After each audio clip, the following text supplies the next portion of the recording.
Hi hello friends, ఈరోజు మనం ఈ వీడియోలో వచ్చేసి ఈ సెంటెన్సెస్ని ఏ విధంగా ఫామ్ చేయాలనే దాని గురించి తెలుసుకుందాం. ఇక్కడ చూడండి, నేను సహాయం చేయగలను అంటే నేను సహాయం చేయగలను, అక్కడ డబ్బులు ఉన్నాయి, నేను సహాయం చేయగలను.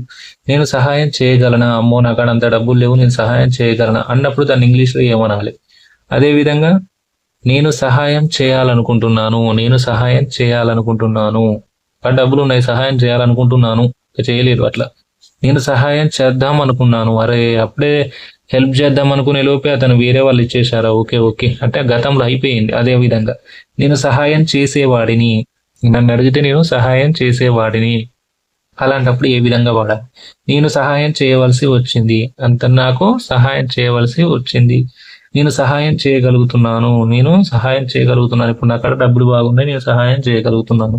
నేను సహాయం చేయాల్సిన అవసరం ఉంది, నేను సహాయం చేయాల్సిన అవసరం. ఇట్లా ఈ విధంగా సెంటెన్స్ ని మనం ఇంగ్లీష్ లో ఏ విధంగా ఫామ్ చేయాలనే దాని గురించి తెలుసుకుందాం. ఫస్ట్ నేను సహాయం చేయగలను, నేను అంటే ఐ, సహాయం చేయగలను I can help, I can help. నేను సహాయం చేయగలను, నేను సహాయం చేయగలను. చూడండి, నేను సహాయం చేయగలనా, నేను సహాయం చేయగలనా, క్వశ్చన్ మార్క్. అప్పుడు ఏమొస్తుంది? కెన్ ముందు వస్తుంది. కెన్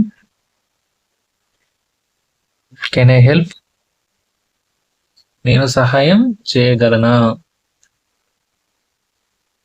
నెక్స్ట్, నేను సహాయం చేయాలనుకుంటున్నాను, నేను సహాయం చేయాలనుకుంటున్నాను. అప్పుడేమొస్తుంది? I want to help, I want to help. నేను సహాయం చేయాలనుకుంటున్నాను అన్నప్పుడు ఐ వాంట్ టు హెల్ప్. నేను సహాయం చేద్దాం అనుకున్నాను, అప్పుడేమొస్తుంది? I wanted to help, I wanted to help. నేను సహాయం చేద్దాం అనుకున్నాను, ఐ వాంటెడ్ టు హెల్ప్. అదేవిధంగా నేను సహాయం చేసేవాడిని, నేను సహాయం చేసేవాడిని, ఐ యూజ్డ్ టు హెల్ప్. నన్ను అడిగితే నేను సహాయం చేసేవాడిని, ఐ యూజ్డ్ టు హెల్ప్. అదేవిధంగా నేను సహాయం చేయవలసి వచ్చింది, నేను సహాయం చేయవలసి వచ్చింది, I had to help, I had to help అంటే నేను సహాయం చేయవలసి వచ్చింది. అదేవిధంగా నేను సహాయం చేయగలుగుతున్నాను, నేను సహాయం చేయగలుగుతున్నాను.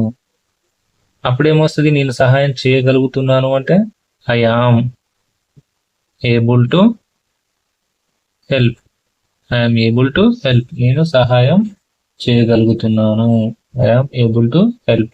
నేను సహాయం చేయవలసిన అవసరం ఉంది, నేను సహాయం చేయవలసిన అవసరం ఉంది. అప్పుడేమొస్తుంది? I need to help, I need to help. నేను సహాయం చేయవలసిన అవసరం ఉంది.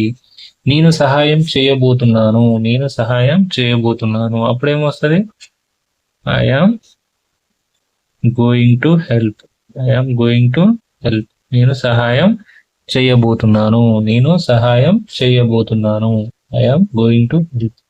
నెక్స్ట్, నేను ఇంకా సహాయం చేస్తున్నాను, ఐఎమ్ స్టిల్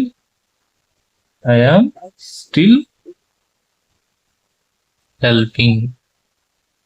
నేను ఇంకా సహాయం చేస్తున్నాను, I'm still helping, I'm still helping. ఈ విధంగా మనం ఈ సెంటెన్సే కాదు, వేరే సెంటెన్స్ తీసుకొని కూడా మనం ఇంకా ఇంగ్లీష్లో ఫామ్ చేసుకోవచ్చు. ఇట్లా సింపుల్ వేలో మనకు ఇంగ్లీష్ అనేది వస్తుంది. సో మనం నేర్చుకోవాల్సింది ఏంటంటే, కామన్గా కెన్ అంటే గలను, ఓకేనా. వాంట్ టు అంటే చేయాలనుకుంటున్నాను అన్నప్పుడు వాంటెడ్ టు అంటే ఎప్పుడు వస్తుంది? చేద్దాం అనుకున్నాను, గతంలో అంటే నిన్ననో మొన్న. I have to help yesterday అంటే నిన్న నేను చేద్దాం అనుకున్నాను, అట్లా ఎస్టర్డే గడిచిపోయిన దాని గురించి. నన్ను అడిగితే నేను సహాయం చేసేవాడిని, యూజ్డ్ టు. సహాయం చేయవలసి వచ్చింది, హ్యాడ్ టు. నేను సహాయం చేయగలుగుతున్నాను, ఏబుల్ టు. నేను సహాయం చేయాల్సిన అవసరం ఉంది, నీడ్ టు. నేను సహాయం చేయబోతున్నాను, గోయింగ్ టు. Going to. నేను ఇంకా సహాయం చేస్తున్నాను, స్టిల్. ఇంకా సహాయం చేస్తున్నాను అంటే స్టిల్. ఈ విధంగా మనం ఇంగ్లీష్లో సెంటెన్సెస్ అనేది ఫామ్ చేసుకొని, ఇంగ్లీష్లో మనకు మెయిన్ రావాల్సింది ఇవి: wanted to, want to, use to, had to, able to, need to, going to, still. ఇట్లా ఒక 40 ఉంటాయి. ఇవి నేర్చేసుకుంటే కథ ఇంగ్లీష్ ఈజీగా అర్థమవుతుంది అనమాట, మనకి ఏ ఇష్యూ ఉండదు. ఫస్ట్ కావాల్సింది ఏంటి? Subject, verb, object. ఈ 3 వస్తే ఇంగ్లీష్ వచ్చినట్టు. సబ్జెక్ట్ ఏముంది? I, we, you, they, he, she, it. 7 నేర్చుకుంటే సరిపోయి. ఐ అంటే నేను, వి అంటే మేము, యు అంటే నీవు, దే అంటే వారు, హీ అంటే అతడు, షీ అంటే ఆమె, ఇట్ అంటే అది. ఇవి వచ్చేసింది, అయిపోయాయి. వెర్బ్స్ మనం నేర్చుకోవాల్సింది ఏంటి? ఇవే వెర్బ్స్. ఏంటి? హెల్ప్ అనే ఒక వెర్బు. నెక్స్ట్ ఈట్ అంటే ఒక వెర్బు.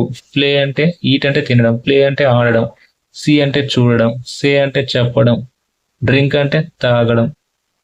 ఇంకా ఇట్లాంటి ఎన్ని ఉంటాయి మనకు చాలా మంది. ఆస్క్ అంటే అడగడం, టాక్ అంటే మాట్లాడడం, స్పీక్ అన్నా మాట్లాడడమే. అదే విధంగా సెల్ అంటే అమ్మడం, బై అంటే కొనడం, లీవ్ అంటే వదిలేయడం, మీట్ అంటే కలవడం, పే అంటే చెల్లించడం, కమ్ అంటే రావడం, కుక్ అంటే వండడం. ఈ వెర్బ్స్ తెలుసుకోవాలి. ఈ వెర్బ్స్ తో పాటు మనం కొంచెం డెప్త్కి వెళ్తే, ఫర్ ఎగ్జాంపుల్ ఈట్ ఉంది. ఈట్ అంటే తినడం, వెర్బ్ 1. ఇవి నేర్చుకోవాలి. Verb 2 ate, verb 3 eaten, verb 4 eating. ఇవి నేర్చుకోవాలి. సబ్జెక్ట్ నేర్చుకోవాలి, ఆబ్జెక్ట్. ఈ 2 వచ్చేసినాక ఇప్పుడు సబ్జెక్ట్ ఏంటో 7 ఉన్నాయి, అవి వచ్చాయి. వెర్బ్ 1 వెర్బ్స్ మనకి 200 300 లేదా 1000 ఉంటాయి. అవి నేర్చుకుంటాం. అవి నేర్చుకుంటే క్లోజ్ అయిపోద్ది. నెక్స్ట్ ఆబ్జెక్ట్ అనేది మనకు అవసరం లేదు, పక్కన ఏదో ఒకటి యాడ్ చేసుకోవచ్చు. ఇప్పుడు ఏముంది? I help to others. Others అనేది వెర్బ్.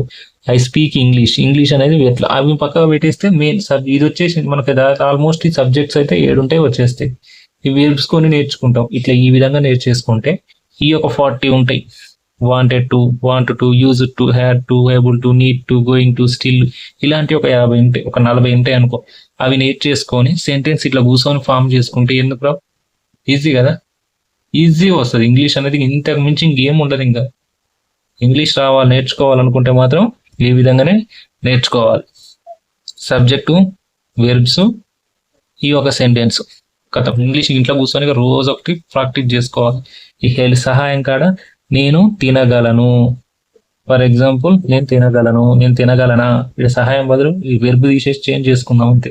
ఫర్ ఎగ్జాంపుల్ ఇక్కడ స్పీక్ మాట్లాడడం, అట్లా పెట్టుకోండి. ఒక వెర్బ్ హెల్ప్ తీసేసి ఇక్కడ మాట్లాడడం, స్పీక్ అనేది వెర్బ్ పెట్టండి. నేను మాట్లాడగలను, నేను మాట్లాడాలనుకుంటున్నాను, నేను మాట్లాడదాం అనుకున్నాను, నేను మాట్లాడేవాడిని, నేను మాట్లాడాల్సి వచ్చింది, నేను మాట్లాడగలుగుతున్నాను, నేను మాట్లాడాల్సిన అవసరం ఉంది, నేను మాట్లాడబోతున్నాను, నేను ఇంకా మాట్లాడుతున్నాను. టాక్ పెట్టండి అంతే. జస్ట్ హెల్ప్ తీసేయండి, స్పీక్ అని పెట్టండి. అన్నిటికన్నా స్పీక్ పెట్టండి, సెంటెన్స్ ఫామ్ చేయండి. అదేవిధంగా ప్లే అంటే ఏంటి? ఆట. నేను ఆట ఆడగలనా, నేను ఆట ఆడాలనుకుంటున్నాను, నేను ఆట ఆడదాం అనుకున్నాను. అట్లా ఇలాంటి ఇన్ఫర్మేషన్ వీడియోస్ కోసం మన ఛానల్ని సబ్స్క్రైబ్ చేయండి, లైక్ చేయండి, షేర్ చేయండి.